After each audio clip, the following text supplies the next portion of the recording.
Cet Oppo Find X3 est vraiment un ovni cette année. Quand on voit le coup de maître du Find X2 Pro de l'année dernière, et pourtant, cette année, Oppo a encore tapé très très fort.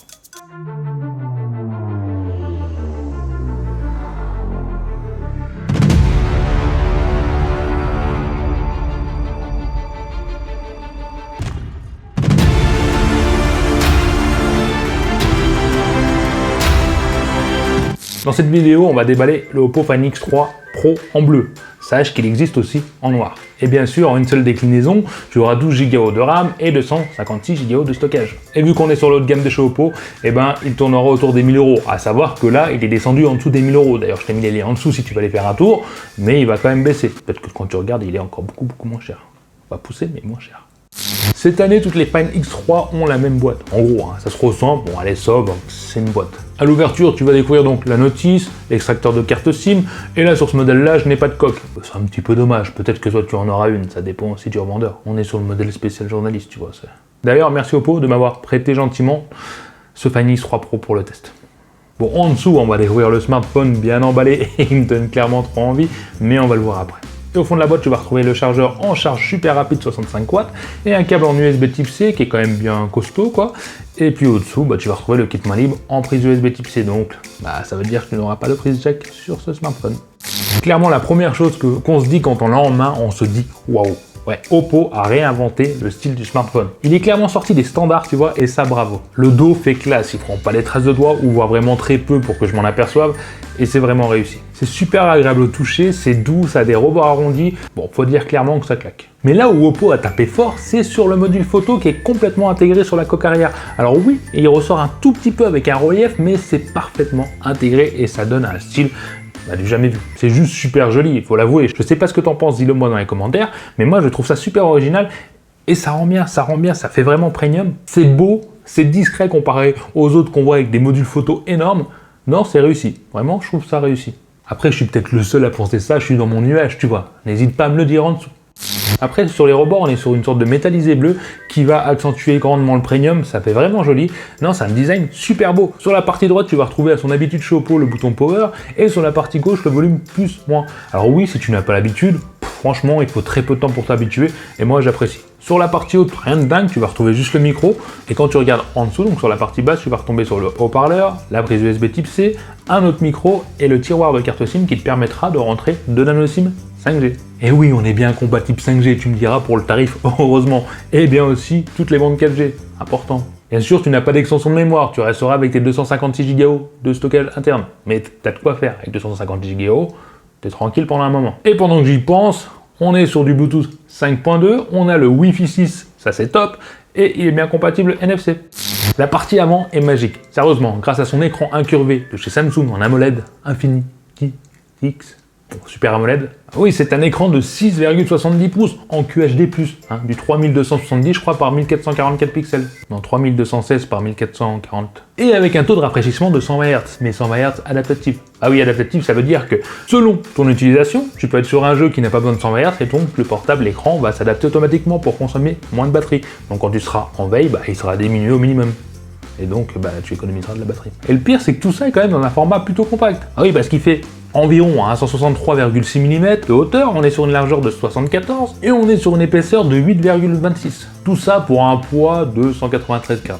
Même si franchement j'aurais préféré un smartphone en dessous des 180 grammes, faut dire que la prise en main est quand même excellente. Et au final, les 193 grammes se font largement oublier. Mais pour en revenir à l'écran, franchement il m'a tué. Oppo annonce qu'il peut retranscrire, quand tu prends une photo de la caméra à l'écran, 1 milliard de pixels.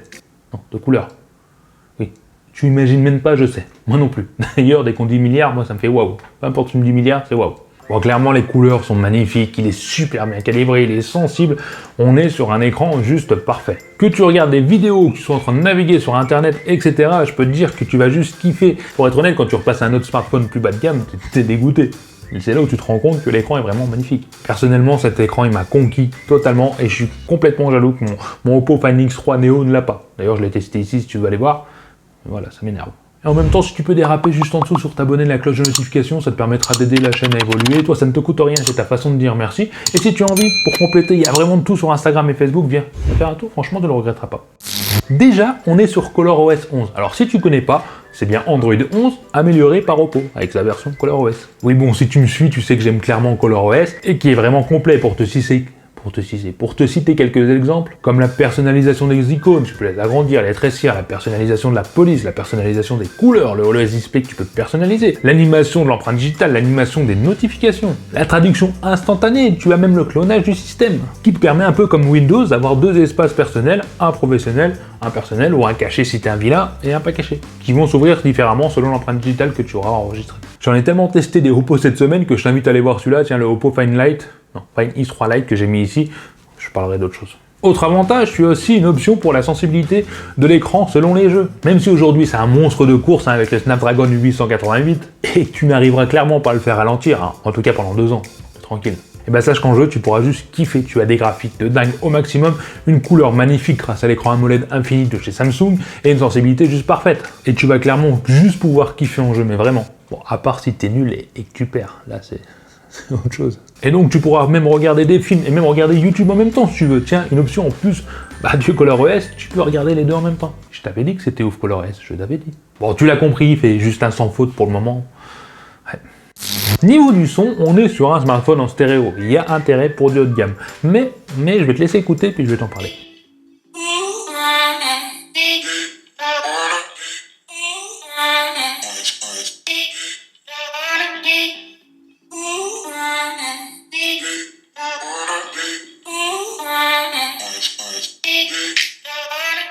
Alors oui, tu as pu l'entendre, en tout cas tu t'en rends compte, le son est très bon. Oui, on est sur un son bon, on est sur un son puissant, de qualité, tu peux écouter de la musique, en tout cas ça peut te faire en simple nomade, il n'y a aucun problème. Là où je l'aime un petit peu moins, c'est qu'on est sur un stéréo, pas vraiment stéréo. Oui, on a bien le son des deux côtés, mais ici, en tout cas sur le haut-parleur du haut, le son est moins puissant. Et donc si tu le bouges, tu auras moins d'effet que si tu bouges de l'autre côté, de son moins puissant et ça rend un stéréo bien, mais tu as quand même des concurrents qui font mieux, en tout cas qui sont plus spécialisés là-dessus.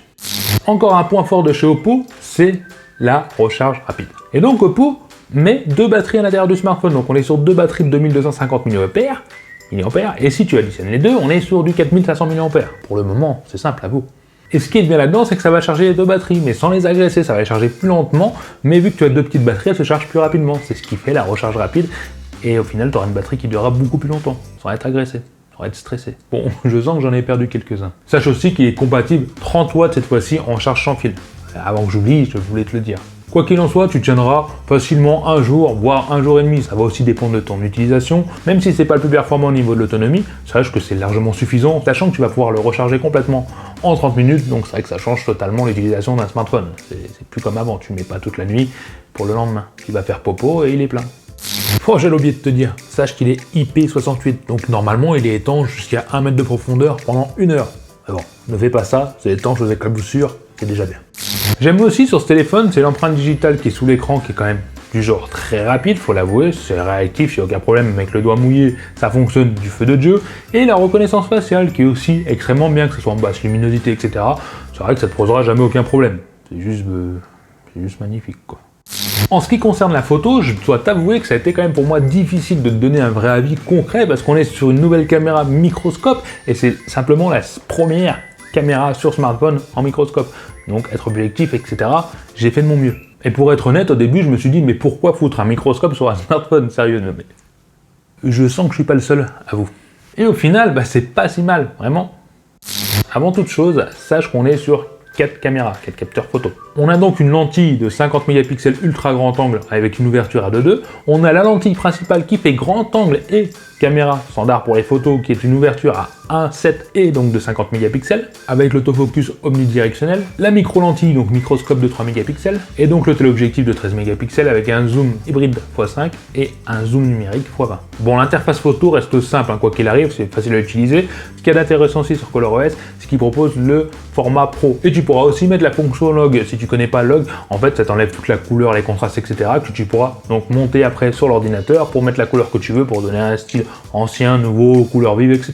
Un peu ce qu'on fait tous maintenant les youtubeurs, normalement. Et clairement en photo il est juste doux, il est juste parfait, il est juste magnifique. Au niveau des couleurs, de la netteté, l'intelligence artificielle fait clairement bien son boulot. Ça rend même plus joli qu'en vrai et c'est juste vraiment très agréable. Encore plus sur l'écran AMOLED. Et faut l'avouer que tu vas clairement rater pratiquement aucune photo. C'est juste très bien, et là clairement c'est du bravo Oppo parce qu'au niveau de la photo standard c'est vraiment très bien. Après pour le grand angle, ce qui est bien chez Oppo, c'est vu qu'on est sur la même lentille, on va pas changer de colorimétrie, donc tu vas prendre une photo belle en normal et si tu la prends en grand angle, tu regardes, ça fait exactement les mêmes couleurs et c'est vraiment agréable. Je sais pas ce que t'en penses, mets-le moi en commentaire là des photos que t'as vues si tu les trouves juste belles, mais moi en tout cas sur le PC je peux te garantir que les photos sont vraiment très réussies. Là où je vais venir titiller un peu, c'est sur le téléobjectif parce que oui, comme je t'ai dit, on peut aller jusqu'à x20 numérique, mais quand tu regardes la concurrence comme le S21 Ultra qui peut monter jusqu'à x120, et ben là tu te dis que c'est juste dommage. C'est pas ouf, hein, contrairement à un concurrent qui fait jusqu'à x120, c'est vrai que ça aurait pu être mieux, mais c'est peut-être un choix d'Oppo parce que c'est vrai que si tu mets une double caméra téléobjectif, et ben carrément le bloc arrière va plus être le même, ça va ressembler au Xiaomi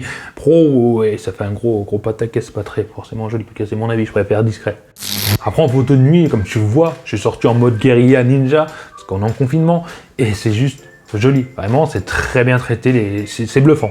C'est bluffant, moi je lui dis bah bravo au niveau photo de nuit Oppo, ça m'énerve mais bravo. Mais voilà, ici le plus de ce téléphone qui est complètement dingue, c'est le microscope. Et j'ai passé mon temps à redécouvrir, à revoir le monde en miniature, en tout petit. Et ça fonctionne extrêmement bien, sachant que tu peux zoomer jusqu'à x60 et tu peux tout redécouvrir, que ça soit du tissu, c'est juste bluffant, que ça soit les fleurs, quand tu prends une fleur comme là j'ai pris, tu vois le pollen, non c'est vraiment sympathique.